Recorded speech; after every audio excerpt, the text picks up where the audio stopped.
എൽജിബിടിക്യു കമ്മ്യൂണിറ്റിയുടെ ഭാഗമാണോ? ആ community പ്രതിനിധീകരിച്ചാണോ big ബോസിൽ നിവിൻ വന്നിരിക്കുന്നതെന്ന ചോദ്യം സീസൺ 7 ആരംഭിച്ചപ്പോൾ മുതൽ പ്രേക്ഷകർക്കും സഹമത്സരാർത്ഥികൾക്കുമുണ്ട്.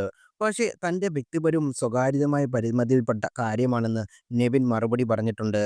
ഷോയ്ക്ക് പോകും മുമ്പ് മൈൻഡ് മേക്കേഴ്സ് ന്യൂസ് എന്ന യൂട്യൂബ് ചാനലിലെ അഭിമുഖത്തിൽ ആങ്കർ സമാനമായ ചോദ്യം ചോദിച്ചപ്പോഴാണ് എൽജിബിടി കമ്മ്യൂണിറ്റിയെക്കുറിച്ച് നിവിൻ സംസാരിച്ചത്.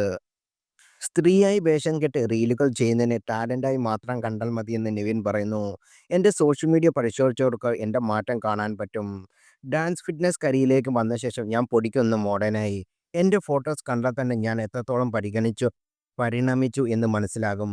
പോസിറ്റിവിറ്റി എല്ലാവർക്കും സ്പ്രെഡ് ചെയ്യാൻ പറ്റില്ല. ഒരുപാട് കാര്യങ്ങൾ ഫേസ് ചെയ്താണ് നമ്മൾ ആ സ്റ്റേജിലെത്തുന്നത്. ഇപ്പോഴും ഞാൻ പലതും ഫേസ് ചെയ്യുന്നുണ്ട്. ലൈഫിൽ മാസ്ക് ഇട്ട് നടക്കേണ്ട കാര്യമില്ലെന്നാണ് എൻ്റെ യാത്രയിലൂടെ ഞാൻ മനസ്സിലാക്കിയത്. കൂടി വന്നാൽ 60, 70 വയസ്സ് വരെ നമ്മൾ ജീവിച്ചിരിക്കും. 100 വയസ്സ് വരെ ജീവിക്കാൻ സാധ്യത വളരെ കുറവാണ്. അതുകൊണ്ട് തന്നെ നമുക്ക് കിട്ടുന്ന സ്പാനിൽ ബാക്കിയുള്ളവർക്ക്, അതായത് സൊസൈറ്റിക്ക് വേണ്ടിയും വീട്ടുകാർക്ക് വേണ്ടിയും ജീവിച്ചു മരിക്കുന്നതിനേക്കാൾ നല്ലത് നമ്മുടെ സെൽഫ് ഹാപ്പിനെസ്സിന് വേണ്ടി നമ്മൾ സാറ്റിസ്ഫൈഡ് ആവുന്ന എന്നാണ്. അതാണ് എൻ്റെ സക്സസും. ഞാൻ എൽജിബിടി കമ്മ്യൂണിറ്റിയുടെ ഭാഗമാണെന്ന് ഞാൻ എവിടെയെങ്കിലും പറഞ്ഞിട്ടുണ്ടോ? നിങ്ങൾ വീഡിയോയിൽ കണ്ടിട്ടുണ്ടാകും ഞാൻ സ്ത്രീയായി റീൽ ചെയ്യുന്നത്. ശരിയാണ്, എനിക്കൊരു ഫെമിനിയൻ ടച്ച് ഉണ്ട്.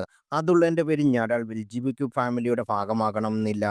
ഇങ്ങനെയുള്ളവരെ അത്തരത്തിൽ നാം മാറ്റി നിർത്തുകയും ചെയ്യരുത്. ഞാൻ ഫീമെയിൽ ക്യാരക്ടർ എടുത്ത് ഏറ്റവും ബ്യൂട്ടിഫുള്ളായി അത് റീൽ ചെയ്താണ് പങ്കിടാറുള്ളത്.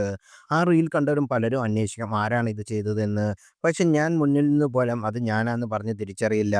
അത്ര പെർഫെക്റ്റായി എനിക്കത് അവതരിപ്പിക്കാൻ കഴിഞ്ഞുവെങ്കിൽ ഞാൻ എൻ്റെ ടാലൻ്റ് ആണെന്ന് പറയും. അല്ലാതെ എൽജിബിടിക്യു ആയതുകൊണ്ടല്ല.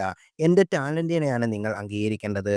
അതുപോലെ ദിലീപേട്ടൻ ചാന്തുപൊട്ട്, മായാമോഹിനി തുടങ്ങിയ സിനിമകളിൽ പെൺവേഷം കെട്ടി അഭിനയിച്ചിട്ടില്ലേ?